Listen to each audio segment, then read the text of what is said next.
Assalamualaikum warahmatullahi wabarakatuh. Salam sehat, salam sejahtera buat kita semua. Berjumpa lagi dengan saya Muhammad Sidik. Baik teman-teman sekalian, video kali ini agak sedikit berbeda suasananya ya. Jadi saya sekarang berada di sebuah kawasan perkebunan ya, boleh dibilang masih rimba seperti itu ya. Jadi saya sekedar berjalan-jalan saja untuk mengisi waktu luang seperti itu. Kalau biasanya kan saya membuat sebuah video itu di sebuah ruangan ya, di sebuah ruangan pribadi saya. Namun kali ini saya sengaja untuk membuat di luar ruangan agar suasananya berbeda seperti itu teman-teman ya. Oke, langsung saja teman-teman sekalian. Jadi pada video kesempatan kali ini saya akan sedikit memberikan sebuah wawasan, yaitu kali ini kita akan membahas tentang proses penarikan pusaka ya, karena banyak sekali yang bertanya kepada saya, yaitu melalui WhatsApp ataupun melalui Instagram atau melalui Facebook. Itu banyak sekali yang menanyakan bagaimanakah proses penarikan benda pusaka, dan juga rata-rata itu mereka itu mengalami kegagalan seperti itu ya dalam penarikan pusaka. Jadi pada video kali ini akan saya bahas tuntas apa saja step-stepnya yang harus kita kuasai, dan juga apa saja media-media yang harus kita punya, dan apa saja dan di mana saja tempat-tempat yang sekiranya itu ada benda pusaka, dan juga bagaimanakah cara menarik dan juga cara mewujudkannya seperti itu. Namun seperti biasa, bagi yang belum subscribe silahkan di subscribe terlebih dahulu, karena dengan Anda mensubscribe nantinya tidak ketinggalan notifikasi dari video yang nantinya akan saya upload. Oke teman-teman, kita lanjutkan kembali pembahasannya. Seperti yang sudah saya jelaskan di awal video tadi, kita akan membahas tentang proses penarikan pusaka ya. Jadi saya tidak akan membahas tentang seseorang ataupun akan membahas sebuah teori yang terlalu bagus seperti itu. Di sini akan saya jabarkan berdasarkan pengalaman saya saja seperti itu ya. Jadi agar teman-teman sekalian paham, dan juga teman-teman dapat memetik pelajaran dari apa yang saya alami, dan juga teman-teman tidak mudah putus asa dalam mempelajari suatu keilmuan seperti itu. Baik teman-teman sekalian, jika kita mendengar tentang proses penarikan pusaka itu, sebagian dari kita mungkin akan melihat ataupun akan terfikir pusaka tersebut muncul dari alam gaib, kemudian muncul ke alam nyata, dan juga wujud kemudian dapat kita ambil seperti itu ya. Mungkin kalau kita lihat di beberapa video-video YouTube itu terkesan seperti sangat mudah ya, namun pada kenyataannya adalah sangat sulit sekali. Proses penarikan pusaka itu sebenarnya sangat sulit sekali, dan juga di dalam kita mempelajari teknik-teknik ataupun keilmuan tersebut juga sangat sulit sekali seperti yang sudah saya alami. Bahkan sering sekali mengalami kegagalan seperti itu ya. Jadi teman-teman sekalian, jika kita ingin mempelajari proses penarikan benda pusaka, hal yang pertama kali yang perlu kita tanamkan adalah keyakinan ya. Jadi yang pertama kali kita harus yakin terhadap kemampuan diri kita sendiri. Misalnya kita sudah mempelajari keilmuan penarikan pusaka, contohnya misalnya teman-teman sekalian sudah mempelajari asma sir seperti itu ya, yang sudah melegenda dan juga sudah sangat terbukti dapat mewujudkan benda gaib ke alam nyata. Jika teman-teman sudah mempelajarinya, maka hal yang pertama kali sebelum teman-teman melakukan penarikan pusaka adalah teman-teman sekalian sudah menguasai yang namanya meradar ya. Meradar adalah teman-teman sekalian dapat merasakan energi dari suatu benda-benda gaib itu, dapat Anda rasakan dengan sangat jelas. Misalnya teman-teman sekalian masuk ke sebuah lokasi, kemudian teman-teman dapat merasakan di tempat tersebut terdapat bendanya seperti itu, maka teman-teman sekalian akan itu namanya teman-teman sekalian sudah peka seperti itu ya. Dan juga teman-teman sekalian jika sudah mempunyai kepekaan, maka teman-teman sekalian alangkah lebih baiknya itu meradar lewat telapak tangan ya, itu diaktifkan dulu. Cara meradarnya di video saya yang lalu-lalu itu sudah saya jelaskan tata cara meradar. Meradar ini banyak sekali fungsinya teman-teman ya. Jadi dengan telapak tangan kita ini kita dapat merasakan keberadaan makhluk-makhluk gaib. Kita dapat merasakan benda-benda gaib seperti itu ya. Jadi antara benda gaib dan juga makhluk gaib itu sangat berbeda teman-teman. Adapun berdasarkan pengalaman saya itu benda-benda gaib itu contohnya yang terbuat dari logam itu cenderung hawanya itu panas. Jadi jika teman-teman meradar melalui telapak tangan, itu telapak tangan teman-teman itu akan sangat terasa panas ya. Dan juga panasnya itu bukan panas atau hangat saja, tapi benar-benar panas teman-teman. Terkadang kita sampai terkejut seperti itu ya, melihat merasakan kepanasannya seperti itu. Dan juga terkadang itu terlalu dingin seperti kita memegang sebuah es. Itu biasanya kalau bendanya terlalu dingin itu kebanyakan adalah seperti mustika-mustika seperti itu ya teman-teman ya. Kemudian teman-teman jika sudah menguasai teknik radaran, maka teman-teman alangkah lebih baiknya juga teman-teman menguasai terawangan ya. Karena apa, dengan kita menguasai ilmu terawangan, maka kita akan dapat melihat jelas bahwa di suatu lokasi tersebut terdapat benda gaibnya atau tidak seperti itu ya. Karena jika melalui radaran saja itu terkadang kita salah juga ya. Kita meradar di suatu lokasi tersebut ada benda pusakanya, namun ternyata setelah kita terawang itu bukanlah benda gaib ya, itu merupakan sebuah energi dari makhluk-makhluk astral di lokasi tersebut. Itu sifatnya mengganggu ataupun mengecoh seperti itu teman-teman. Dan jika kita kemudian teman-teman jika sudah menguasai radaran, terawangan, dan juga teman-teman sekalian sudah peka, tentunya juga ilmu penarikan teman-teman itu sudah sempurna, maka teman-teman sekalian dapat memulai proses penarikan pusaka. Jadi adapun tempat-tempat yang biasanya dihuni oleh benda pusaka itu, cara mengetahuinya adalah teman-teman bisa bertanya ke seseorang sekiranya di manakah tempat-tempat yang angker atau sering terjadi penampakan seperti itu ya.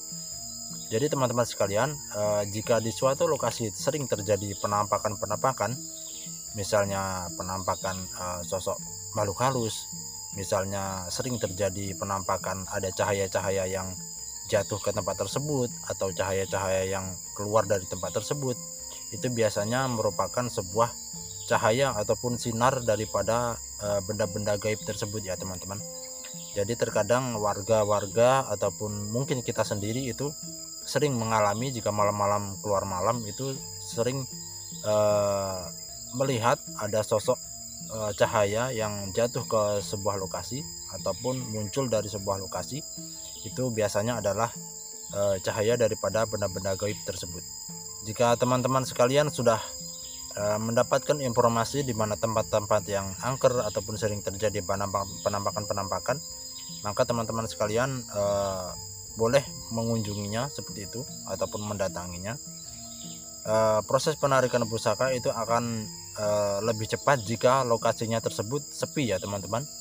Artinya di situ tidak terjadi keramaian dan juga tidak terjadi misalnya berisik oleh alam sekitar, misalnya bunyi-bunyi kendaraan ataupun banyaknya teman-teman kita yang ikut seperti itu teman-teman ya. Jadi proses penarikan benda pusaka itu lebih baik dilakukan oleh beberapa orang saja, artinya tidak ramai seperti itu teman-teman. Maka prosesnya akan lebih cepat daripada kita ramai-ramai ke situ ataupun oleh suara bunyi-bunyian tertentu seperti itu ya. Jadi semakin sepi ataupun semakin angker wilayah tersebut, maka proses penarikan pusaka itu akan lebih cepat.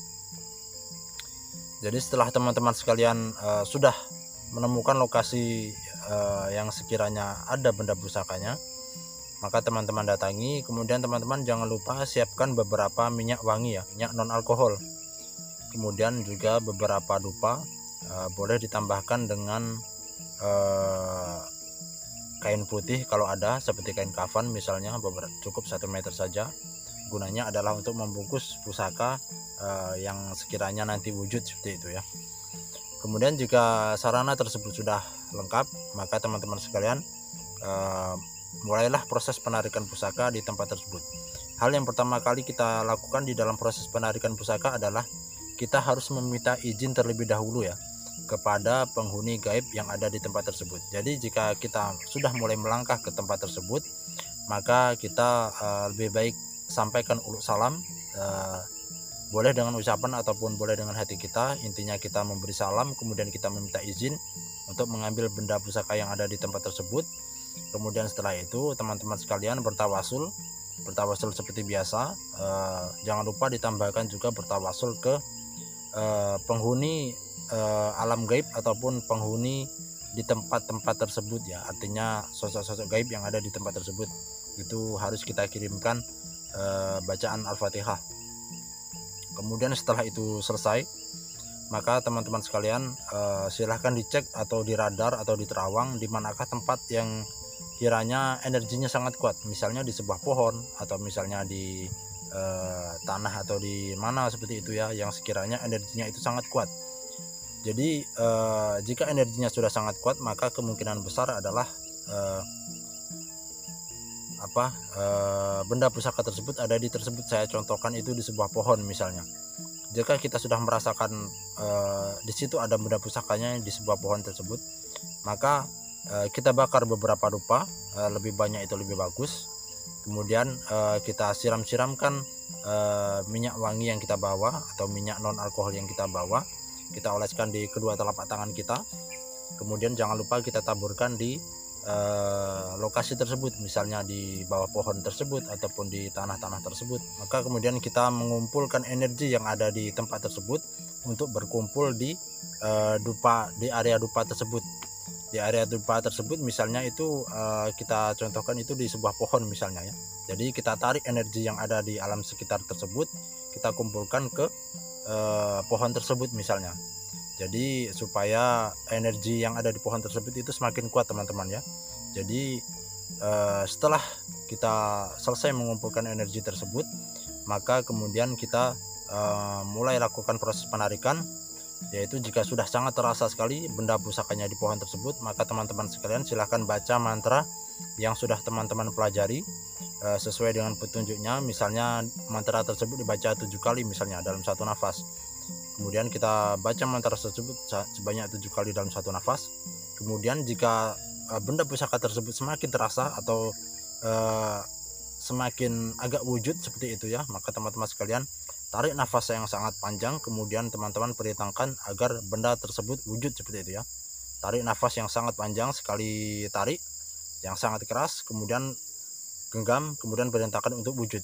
Jika teman-teman sekalian sudah mempunyai asma-asyir, maka jika sudah terasa di genggaman wujud, maka bacakan lagi asma-asyir beberapa kali, misalnya 3 kali atau 7 kali, kemudian tiup. Kemudian setelah itu hentakkan ke tanah, kita perintahkan untuk wujud, maka insya Allah benda tersebut akan wujud. Namun teman-teman sekalian, berdasarkan pengalaman saya, untuk mewujudkan benda pusaka itu tidaklah semudah seperti kita melihat tayangan-tayangan yang ada di YouTube ya teman-teman. Jadi berdasarkan pengalaman saya mempelajari teknik penarikan tersebut itu sudah lumayan cukup lama ya, kurang lebih sekitar hampir 1 tahun lebih ya. Jadi saya sering juga mengalami kegagalan seperti teman-teman sekalian. Misalnya saya sudah menemukan titik ataupun sudah mengetahui di suatu lokasi tersebut ada benda pusakanya. Jadi kemudian saya ke situ, saya oleskan tangan saya dengan minyak non alkohol.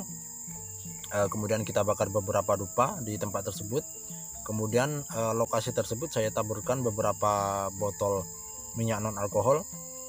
Kemudian saya mulai lakukan proses penarikan itu. Di dalam saya melakukan proses penarikan itu sudah sangat terasa sekali, bahkan di telapak tangan saya ini sudah seperti wujud seperti itu ya, sudah terasa genggamannya itu. Namun ketika saya perintahkan untuk wujud, itu tidak wujud-wujud teman-teman. Jadi hal yang paling sulit dalam penarikan pusaka adalah mewujudkan benda pusaka tersebut. Jadi jika bendanya tidak wujud-wujud, itu apa yang harus kita lakukan teman-teman? Jadi berdasarkan pengalaman saya itu, saat kita sudah terasa di genggaman telapak tangan kita ini benda tersebut sudah wujud, namun kita wujudkan tidak wujud-wujud juga, maka teman-teman sekalian harus berusaha terus. Apalagi jika teman-teman masih pemula ataupun masih pertama kali dalam penarikan pusaka, itu maka akan sangat sulit sekali. Jika untuk pemula, apabila ingin melakukan penarikan pertama kali, itu akan sangat lama sekali waktunya ya teman-teman. Itu bisa membutuhkan waktu 1 jam sampai 2 jam teman-teman. Itu bagi pemula. Namun jika kita sudah pernah berhasil melakukan teknik penarikan pusaka, maka besok-besoknya itu maka kita akan lebih mudah melakukan penarikan. 5 menit ataupun 10 menit itu insya Allah sudah wujud ya teman-teman sekalian.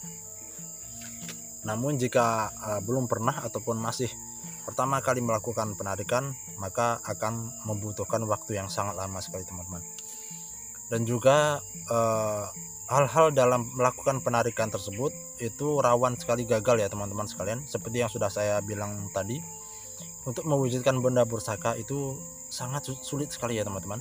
Jadi walaupun kita sudah terasa ataupun kita sudah menggenggam seperti ada sebuah benda, namun ketika kita wujudkan itu proses kegagalan itu akan sangat besar sekali ya teman-teman. Jadi perbulatkan tekad, kemudian jangan lupa Anda berdoa kepada Allah Subhanahu wa taala, kemudian baca asma-asma ataupun ilmu-ilmu yang Anda punya untuk mewujudkan benda pusaka, kemudian hentakkan ke tanah. Lakukan cara tersebut berulang-ulang ya teman-teman ya, sampai benda tersebut wujud. Jadi saya dulu sering sekali menarik benda pusaka namun juga tidak wujud-wujud ya teman-teman. Saya wujudkan namun tidak wujud-wujud, sampai saya mungkin kecapean ya, mungkin waktunya sejam sampai 2 jam juga mungkin. Jadi di saat tersebut saya sudah pasrah, dan juga di lain kesempatan saya coba lagi. Saya jika sudah gagal tersebut, maka akan saya coba lagi sampai berhasil ya teman-teman. Jadi atau yang perlu teman-teman sekalian ketahui bahwa di dalam proses penarikan benda pusaka kita tidak boleh mempunyai nafsu ya teman-teman, tidak boleh mempunyai nafsu dan juga tidak boleh mempunyai amarah. Artinya apa?